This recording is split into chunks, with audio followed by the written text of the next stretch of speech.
At this time, I would like to turn the floor over to Dr. Janine Simonotti, who will introduce this month's speaker. Good evening, everyone. It's my pleasure to introduce Dr. Karen Lassiter, who is an associate professor of nursing and the Jesse M. Scott Term Chair in Nursing and Health Policy at the University of Pennsylvania School of Nursing, that being in Philadelphia, Pennsylvania, and at the Center for Health Outcomes and Policy Research. She is also a senior fellow at the Leonard Davis Institute for Health Economics. Her program of research utilizes a health services research framework and quantitative methods to study the impact of hospital nursing resources on patient outcomes and healthcare value. So, Dr. Lassiter, the floor is yours. Great. Thank you so much for the introduction and for inviting me to be here today to talk about this research. So this is published research, and I'm going to walk you through the paper, what the motivation was for writing this paper, and what we found and what the implications are. I just want to start by acknowledging my co-authors of this work. So Dr. Matthew McHugh, who's a professor at the School of Nursing at the University of Pennsylvania, and Dr. Linda Aiken, who is also a professor. And I also wanted to acknowledge the funders of this research. So the data collection was funded by the National Council of State Boards of Nursing, and the study idea was funded by the Agency for Healthcare Research and Quality, as well as the National Institute for Nursing Research. But these organizations only provided the research funding. They didn't participate in the research or the decision to publish. And then I finally just want to make everyone aware that this is published work. It's published in the International Journal of Nursing Studies, and it's open access. So if you're interested in going and reading the article or looking at it more deeply, you can find it there for free. So the study motivation was really inspired by a particular paper written by David Ash and colleagues that was published in JAMA Internal Medicine in 2012. And what the study found was that there was, in the first 6 months of the pandemic, variation in mortality for patients who are admitted to hospitals with COVID-19. And those mortality differences were not fully explained by the differences in clinical complexity of patients. And so that raises the question, if it wasn't how sick the patients were when they came to the hospital, why were there differences across hospitals in mortality rates from COVID-19? Was it that some hospitals were doing a better job treating COVID, for example? And so that's really kind of the launching point for our study question, is trying to understand what could have explained this variation that Ash and colleagues observed in COVID-19 mortality. So I come from the world of nursing health services research, and we know from nearly 3 decades of research now that nursing care impacts patient outcomes. I think people on this call as clinicians can appreciate the role of nursing in patient care and why, from a theoretical standpoint, why it might be linked to patient outcomes. So some have described nurses' work in hospitals as kind of air traffic controllers of healthcare, because they're constantly coordinating complex care between providers, between the inpatient side, the outpatient side. There's constant coordination going on. Nurses, we know, are also the only clinical provider who is at the patient bedside around the clock. And even though other providers are seeing patients throughout the day, sometimes during the night, nurses are the primary caregiver for patients 24/7. And because of that, because of their close proximity to patients and their frequent contact with patients, they are the clinicians who are responsible for surveilling patients for any changes in their clinical status and then responding accordingly. So in many ways, they're the early warning signal detectors of vital signs that are trending in a concerning direction, for example. They're also the caregivers in a hospital who are responsible for administering medications. They're also doing patient education and discharge planning. So nurses really are the connection between all of the things that happen in the hospital and the patient. And I like to say that virtually everything that happens in the hospital or to a patient comes through the hands of a nurse. And so it's sort of obvious from a theoretical standpoint why nursing would be associated with patient outcomes. And in fact, some of the most seminal work in this area is this Aiken 2002 paper in JAMA. And the principal finding of that paper was that for every additional patient in a nurse's workload, the patient has a 7% higher odds of dying during a hospitalization.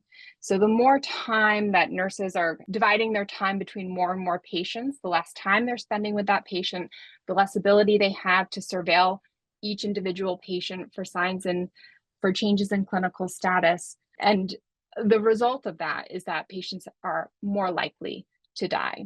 And so that relationship has been shown again and again in research, not only with mortality outcomes, but also outcomes like readmissions, length of stays are longer when nurses care for more patients. And virtually every outcome that we've looked at over the years, we found some relationship between what nurses are doing for patients in terms of how much time they spend with patients and outcomes. And so the hypothesis in my research, kind of the theoretical framework that I start from, is that there are factors within hospitals that dictate the extent to which nurses can deliver safe, quality, and effective care for patients. And we think of those hospital factors as nursing resources. So in thinking about the study objectives, they were really twofold. The first was to determine whether hospital differences in pre-pandemic as well as during pandemic nursing resources explain differences in risk-adjusted COVID-19 mortality. So was it something about hospital nursing factors that explained what Ash and colleagues found, that there was variation in COVID-19 mortality across hospitals? And specifically, we looked at the following hospital nursing resources. We looked at the patient to nurse staffing ratios. We looked at the hospital's proportion of bachelor's prepared registered nurses, since a lot of research has found that the higher proportions of bachelor's prepared registered nurses is associated with better patient outcomes. We looked at the nurse work environment, which I'll talk a little bit more about what that variable encompasses. And we looked at magnet recognition, whether or not it was a magnet recognized hospital, which is an American Nurses Credentialing Center designation for hospitals that are identified as having nursing excellence. And about 10% of hospitals in the US have this magnet designation. And then the second objective was to estimate how many COVID-19 deaths might have been prevented if nurses were better resourced prior to the pandemic.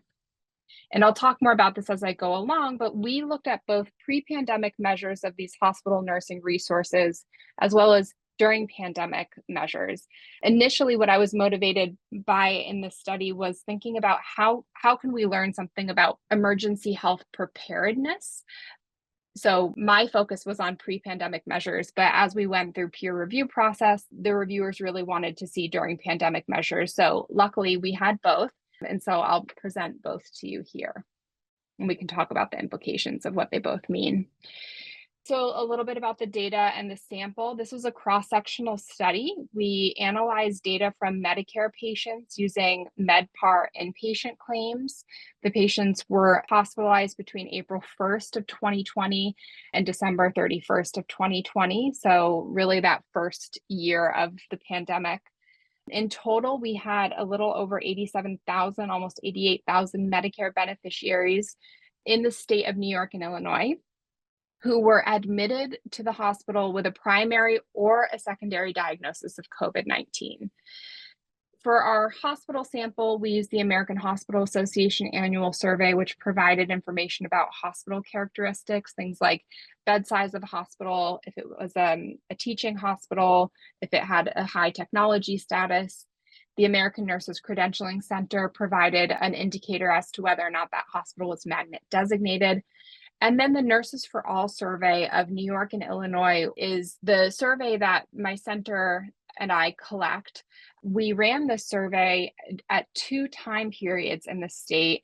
The pre-pandemic survey, of course, we didn't know it was a pre-pandemic survey at the time that we were collecting the data, but nevertheless, it was collected between December 2019 and February 2020. And I believe the last data collection was like February 28th, 2020.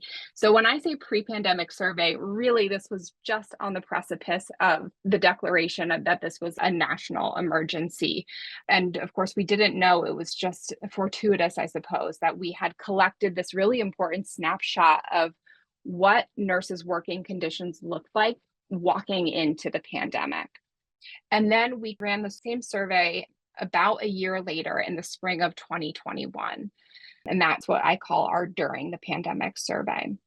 And I'm happy to say a little bit more about the survey if folks have questions on it. But in brief, what it was, in working with the National Council of State Boards of Nursing, we were able to administer an email-based survey to 100% of the licensed nurses in these two states, New York and Illinois. And from that survey, we asked nurses a series of questions, including whether or not they worked in a hospital. If they did work in a hospital, they provided the name of their hospital from a list. And they answered questions about what type of unit they worked on, what their staffing conditions looked like, their work environment, their own demographic information. And so that's what generated a lot of the variables on hospital nursing resources that you'll see in this study.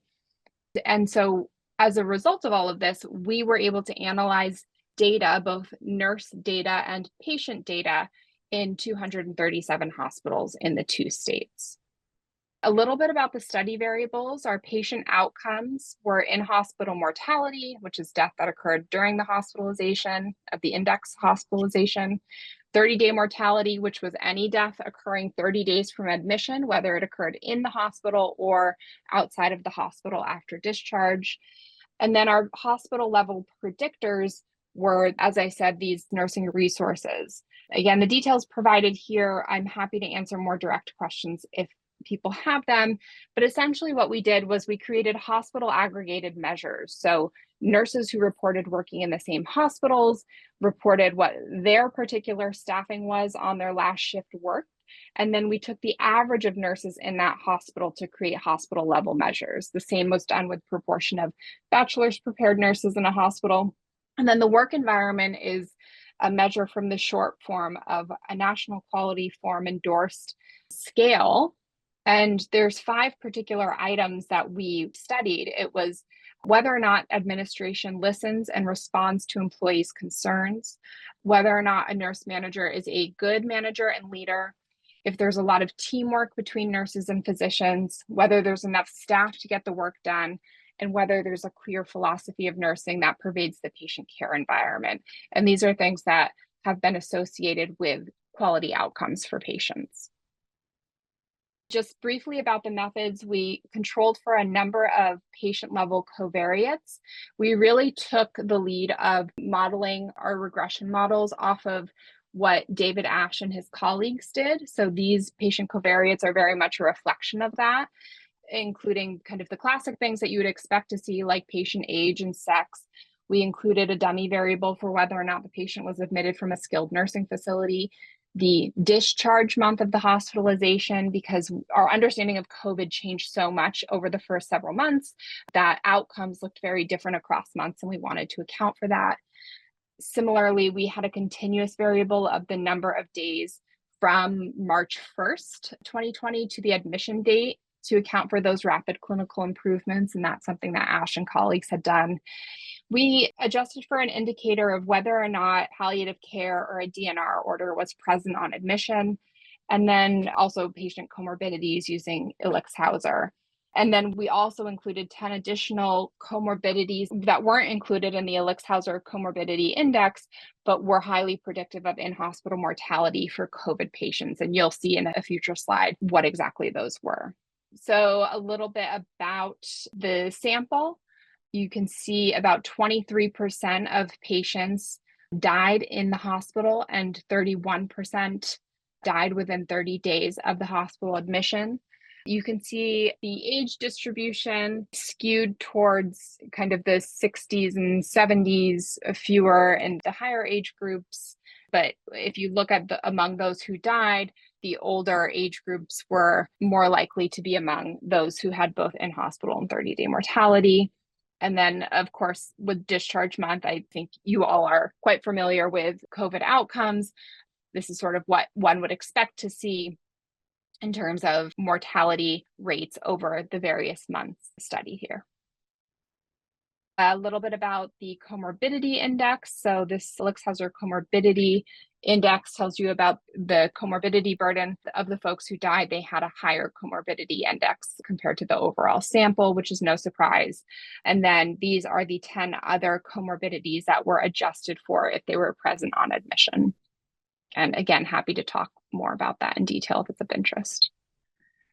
So here are the nursing resources in the 237 hospitals, and these are the nursing resources from the survey prior to the pandemic. So the average nurse to patient ratio was 5.6 patients per nurse. This is on a general medical unit, but the interquartile range was anywhere between 4.9 and 6.2. The nurse work environment score, this is a continuous measure between 1 and 4. A higher number would be a more favorable nurse work environment score. The proportion of registered nurses with a BSN or higher was on average about 67%, but you see there's a considerable range across hospitals. And about 28% of the hospitals were magnet recognized, so a little bit higher than the average across the nation. And then I want to show you what this looks like using the during the pandemic survey. So 1 year later, in the peer review process, a lot of reviewers said, well, surely hospitals changed their staffing in response to the pandemic. Surely hospitals were nimble in needing to meet the needs of patients. And indeed, hospitals were nimble to an extent. But hospitals can't change patient to nurse staffing ratios at the flip of a coin. And they certainly can't change nurse work environment overnight in a crisis situation, nevertheless. And so we found what we very much expected to find, which was that things really didn't change during the pandemic with respect to these hospital nursing resources.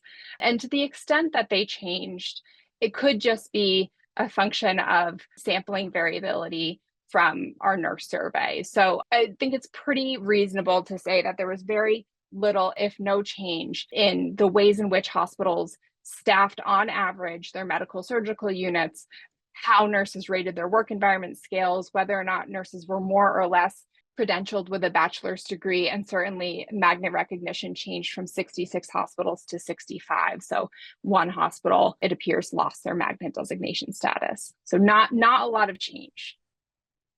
So here are the results from the fully adjusted regression models. These are logistic regression models where you'll see the controls at the bottom. They're all of those patient level and hospital level covariates that I showed you in previous slides.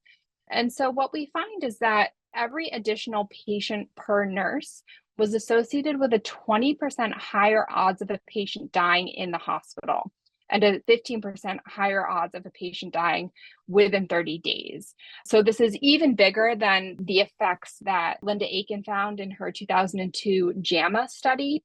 But in some ways, that's not surprising because her study was evaluating surgical patients, which are generally a healthy group. They're healthy enough to undergo surgery. COVID-19 patients who were hospitalized were much sicker, so their odds of dying were considerably higher. And the importance of nursing in their care, as we see here, was much more pronounced. We also found that a 1 standard deviation improvement in that nurse work environment scale was associated with lower odds of mortality. That higher proportions of BSN hospitals in a hospital was associated with lower mortality, and those are consistent with research in other patient populations. And likewise, being in a magnet designated hospital offered a survival benefit to patients. So those were the main findings of the study. If you go to the paper and look deep in the appendix, you'll see that I also replicated this with the during pandemic predictor variables. And since we just saw that the raw numbers were not that different, it will be no surprise to you that the effects also were only modestly different, which is to say that it didn't really matter whether we studied prior to or during the pandemic. The relationship between the degree to which nurses are well resourced to care for patients has a significant relationship with a patient's outcomes. And then we did some post hoc estimations to say how many COVID-19 deaths might have been preventable if hospitals had entered the pandemic with better nursing resources. And so we basically did this by looking at how many patients actually experienced the outcome, the in-hospital mortality. It was about 20,000. And then we said, how many patients would we have expected to die if all of the hospitals in our sample were staffing not more than 4 patients per nurse on average? And we chose 4 patients per nurse on average because New York and Illinois have been considering and debating a policy that would require hospitals to have a mandated staffing ratio for medical surgical patients of 4 patients per nurse. And so we wanted to know, had that proposal been in place or had that policy been in place, would COVID deaths have been prevented? And we found that if that were the case, instead of on average 5.6 patients per nurse, nurses were caring for just 4 patients, about 3,460 deaths might have been prevented. We did the same approach again and again, looking at if all hospitals had a minimum of 80% BSN qualified nurses, as opposed to the average, I think, was about 60. That 80% is based off of National Academy of Medicine recommendations that 80% of nurses should have a BSN. That was 80% by 2020, and we're still not quite there. But again, this also could have resulted in several hundred preventable deaths. Likewise, if hospitals were all in the top 75th percentile of the work environment, you see that more deaths could have been prevented. And if all hospitals were magnet, now that might not be feasible for every hospital to become magnet, but you do see that there would have been preventable deaths. And these estimates we consider to be pretty underestimating. They're pretty conservative because you'll remember that we're studying 2 states and we're only studying Medicare patients. So if we could extrapolate that, you would imagine that across the nation and across all of the patients who are admitted with COVID-19, that's quite a lot of lives that could have been saved. So again, this was a cross-sectional study of 237 hospitals in 2 states. So that has some limitations. Of course, we can't infer causality because of the cross-sectional design. But what we did find was that there was the wide variation in hospital nursing resources, both prior to and during the pandemic, was associated with many thousands of preventable deaths from COVID-19. Specifically, patients had lower odds of dying if they went to hospitals with more favorable nurse staffing, higher proportions of nurses with a bachelor's degree, better work environments, and were magnet recognized. And we estimated that potential lives could have been saved with improved staffing as well as improving these other nursing resources. So what are the implications of this? Well, I think hospital nursing resources and things like nurse staffing are often overlooked in conversations about what lessons have we learned from the COVID-19 US response. I want to draw your attention to this particular article by Cho et al. And in that study, they found misalignments between what frontline nurses and hospitals said would be most helpful to them during the pandemic. Specifically, they wanted adequate staffing, they wanted flexible work scheduling, versus what was provided to them. And they said that more than 2/3 of nurses reported that the things that they wanted, adequate staffing, flexible work scheduling, were not provided. So there's a real mismatch between what nurses were saying was necessary for them to provide safe, quality care during the pandemic and how hospitals were responding to them. And I think there's something to be learned about that when we think about what lessons should we take forward with us as we prepare for a future public health emergency. I want to end with a few things. Next steps is this is part of a larger ARC-funded study to really learn from hospital preparedness during COVID-19 to inform future emergency preparedness efforts. And there's already some related published work associated with that might be of interest to you, and I've listed them here. And then if there's any nurses on the call and you're interested in contributing to this research in some way, we are constantly running what's called the Nurses for All study. And if you scan that QR code, it'll take you directly to the study. And so you're welcome to participate. If you have nurse colleagues that you'd like to share this with, you're welcome to share that with them and they can take it at any time. It asks a ton of questions about nursing practice, and it's relevant to all nurses, which is why we call it Nurses for All, whether you're employed in a hospital, in primary care, in school nursing, or whether you're not currently employed in nursing. We have a series of questions asking you about that. So I would encourage you to share it with your colleagues and take it yourself if you're a nurse. So I will end it there, and I'm happy to take questions if anyone has any questions. I know your focus has been on patient mortality, but I'm wondering if you have any thoughts at all on the nursing mortality during this pandemic, with specifically some of the disparities. For instance, with Philippine nurses, they're only about 4% of the nursing workforce, but they're anywhere from 25 to 30% of COVID nursing deaths. If you have any thoughts about what might be causing that.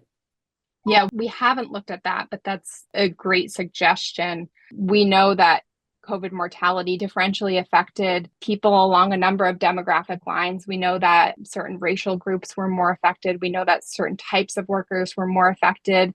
For healthcare workers, you do wonder whether or not there was differential access to things like protective equipment that could have protected some nurses from contracting COVID-19. But that's not something that we've been able to look at specifically. I'd like to understand what you think can be done, what we can do, what ordinary citizens can do to make a difference in this. And I'm just trying to figure out, this is clearly a problem. What can we do? What can be done? Are there groups around the country that are proposing legislative changes? Who do we contact? What do we do? I'm so grateful for your question, and it's such a good one.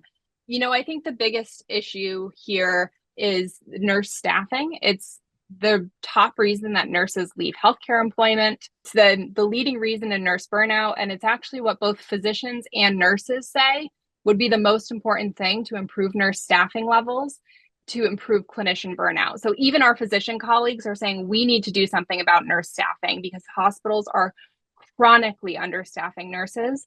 And it's really important for the public to understand that this is not what the media in so many ways has deemed to be like a clinician burnout crisis is really not a new crisis or a COVID specific crisis. This is a chronic longstanding problem, which is why the title of my slide today, my presentation, was Hospitals Chronically Under-Resourcing Nursing Services.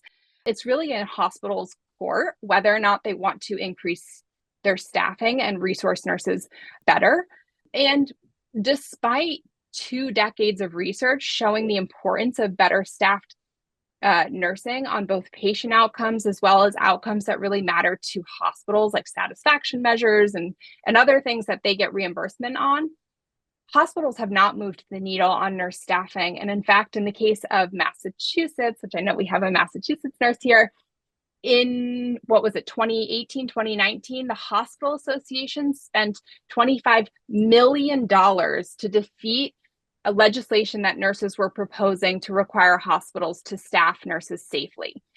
I think the public really needs to know and talk to their hospitals and talk to their policymakers about why this is an important issue for them and why nurse staffing is a public health issue, because I'm not convinced that hospitals will voluntarily change their behavior unless there's policy that would require them to do so.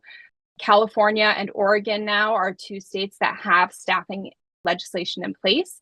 My own state, Pennsylvania, has legislation under consideration. And so it's worth looking into your state and seeing whether or not there are any requirements of hospitals to staff at safe levels.